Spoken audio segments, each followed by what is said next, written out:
Salam damai dan sejahtera bagi kita semua. Di bawah Paus Fransiskus, skandal demi skandal terus terjadi di Vatikan. Pada tanggal 15 Oktober tahun 2022, Paus Fransiskus telah menunjuk Mariana Mazzucato, seorang juru bicara World Economic Forum yang mengaku ateis dan pro-aborsi, sebagai anggota dari Akademi Kepausan untuk Kehidupan. Sungguh sangat ironis, lembaga kepausan yang didirikan di masa Paus Yohanes Paulus II untuk mempromosikan ajaran gereja yang berpihak pada kehidupan atau pro-life, kini justru sengaja disusupi oleh orang ateis yang pro-aborsi dan kemungkinan besar punya agenda untuk menyuarakan pandangannya. Menanggapi kontroversi yang timbul, pernyataan resmi Akademi Kepausan tersebut mengatakan demikian. Orang-orang dari berbagai disiplin dan latar belakang pemikiran akan berkontribusi dalam dialog antar disiplin ilmu, antar kebudayaan, dan antar agama. Itu sebabnya di antara anggota akademi terdapat orang-orang non-Katolik, 2 orang rabi, seorang akademisi Sinto, Muslim, dan teolog Anglikan. Akademi Kepausan untuk Kehidupan adalah badan studi dan riset. Maka diperlukan debat dan dialog antara orang-orang yang memiliki latar belakang berbeda. Jadi, sekarang Akademi Kepausan untuk Kehidupan tidak lagi mempromosikan ajaran iman Katolik yang berpihak pada kehidupan, tetapi dengan dalih semangat dialog, berusaha berkompromi atau mengakomodasi pandangan-pandangan lain, termasuk dari orang yang beragama lain dan bahkan dari orang yang menolak Tuhan serta anti kehidupan. Masih ada lagi.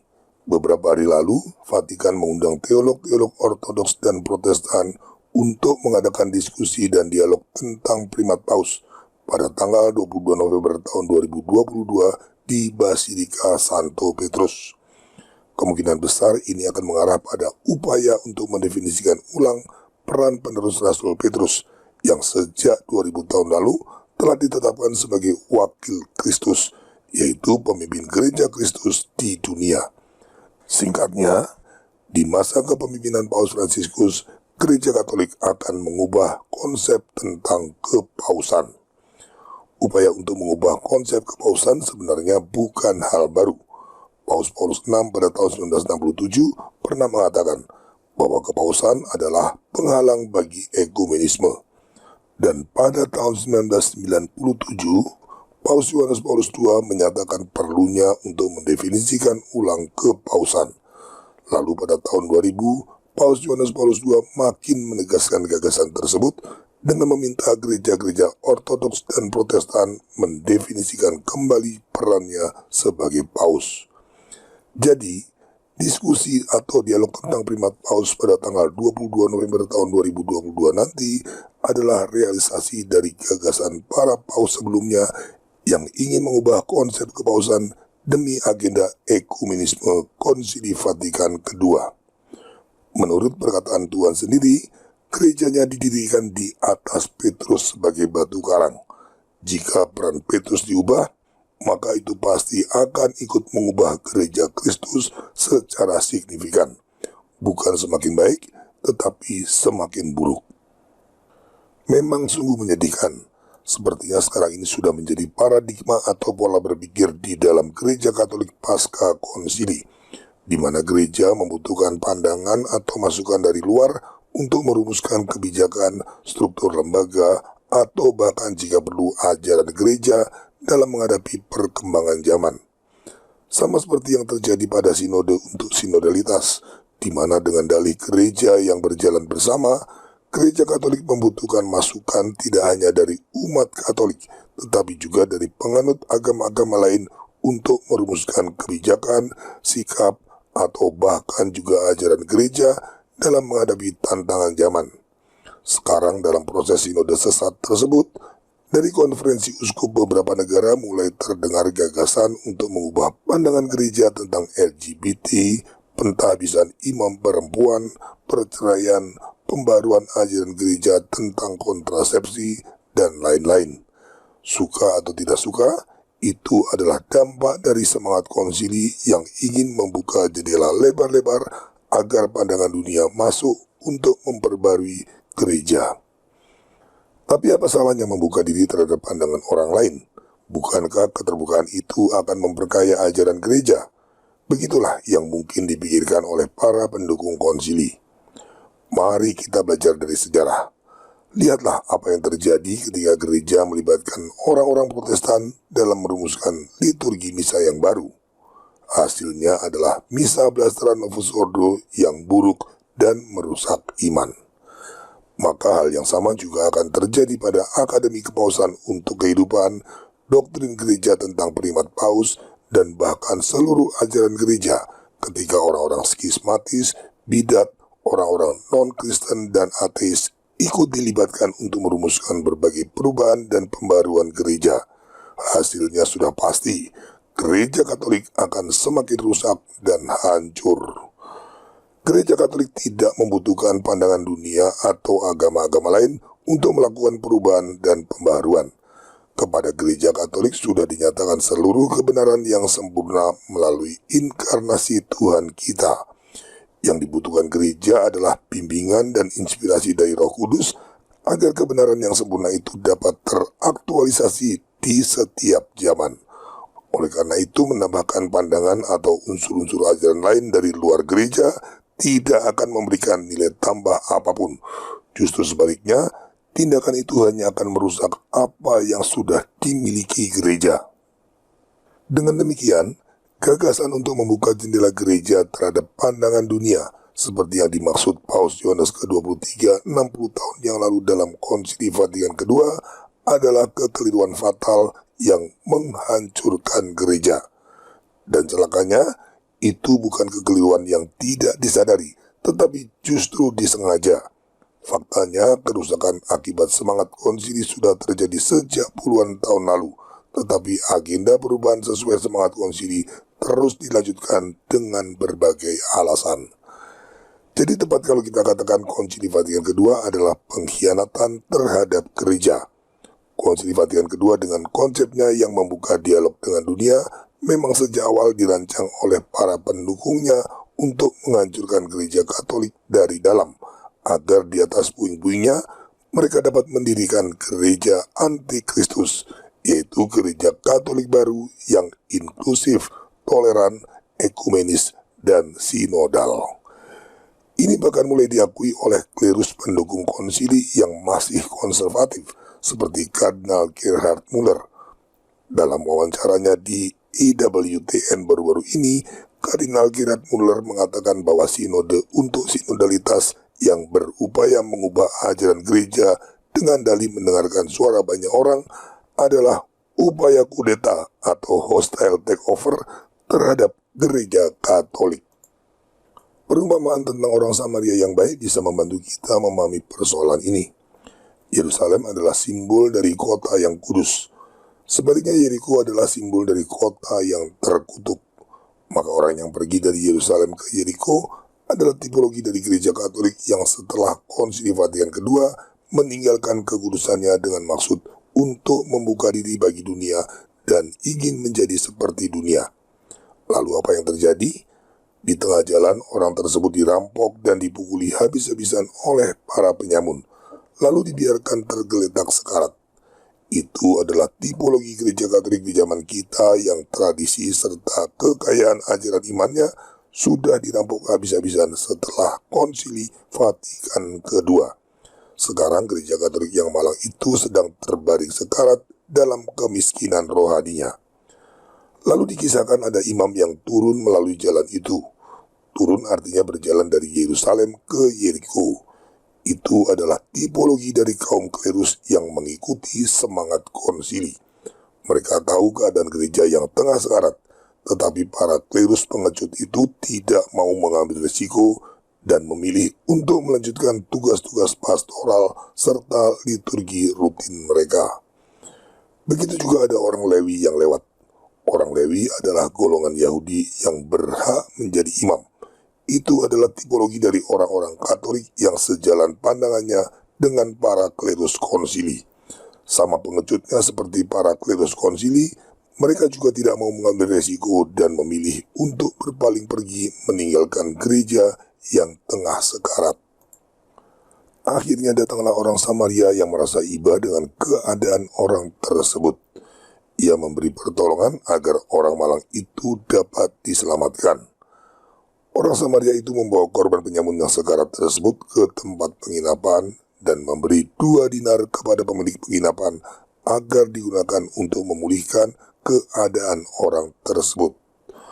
Orang Samaria yang baik itu adalah tipologi dari semua Katolik, baik klerus maupun awam, yang menyadari keadaan gereja yang sedang sekarat. Kemudian mereka peduli dan berupaya menyelamatkan gereja. Gereja pasca konsili sekarang berada dalam keadaan sekarat namun masih hidup, yaitu melalui orang-orang yang dengan susah payah mempertahankan iman tradisional. Maka cara untuk menyelamatkan gereja adalah dengan membangkitkan dan menumbuhkan kembali kesetiaan pada iman para rasul yang sejak konsili Vatikan kedua terus ditindas. Ini detail yang sering terlewat. Mengapa orang Samaria itu memberikan 2 dinar? Tentu kita masih ingat di malam perjamuan terakhir para murid memberikan 2 pedang dan Tuhan mengatakan cukup. Kita menafsirkan 2 pedang itu sebagai 2 senjata rohani, yaitu doa rosario dan doa Mazmur Yesus. 2 dinar juga mengacu pada doa yang sama.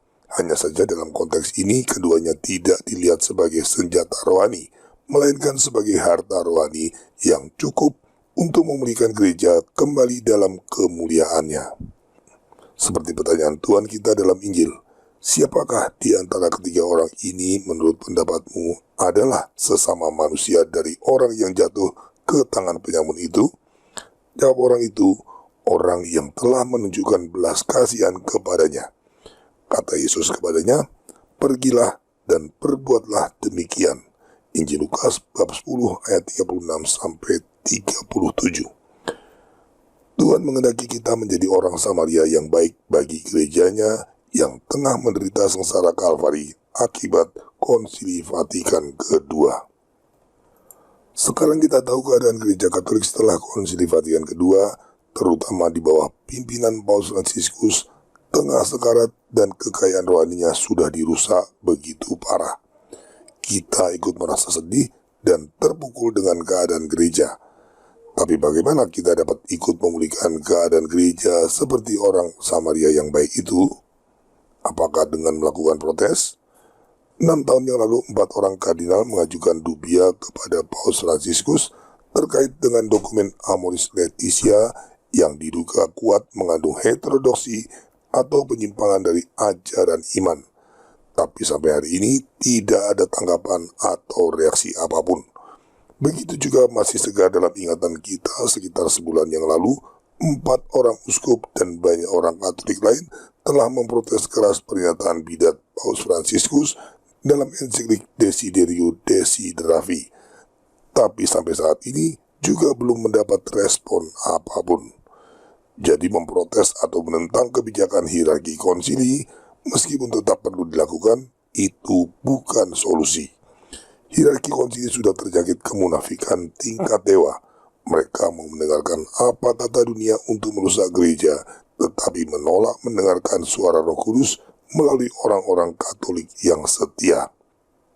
Atau kita membuat petisi berisi tuntutan agar Paus Fransiskus mengundurkan diri. Adalah keliru kalau kita hanya menunjuk Paus Fransiskus sebagai penyebab keadaan ini. Paus Fransiskus adalah produk dari konsili Vatikan kedua. Dia adalah paus pertama yang formasi imamatnya dibentuk sepenuhnya dalam semangat konsili. Apabila Paus Fransiskus mengundurkan diri atau diganti, paus baru yang menggantikannya juga akan memiliki semangat yang sama atau bahkan lebih buruk. Akar permasalahannya ada pada konsili Vatikan kedua dan semangat ekumenismenya. Siapapun paus yang berkuasa, selama konsili Vatikan kedua tetap menjadi semangat gereja, kerusakan demi kerusakan di gereja Katolik akan terus terjadi. Dengan demikian menuntut pengunduran diri Paus Fransiskus juga bukan solusi. Tapi jangan patah semangat. Kitab suci sudah menyediakan solusinya. Pembuangan Babel adalah tipologi yang tepat bagi keadaan gereja Katolik setelah konsili Vatikan kedua. Maka cara memperbaiki keadaan gereja adalah dengan meneladani kesetiaan iman Daniel, yaitu dengan memilih menjadi sisa umat yang setia dengan menolak Konsili Vatikan II dan seluruh pembaharuannya yang merusak. Sama seperti Daniel yang tetap mengabdi pada Raja-Raja Babel, kita pun tetap mengakui otoritas hierarki.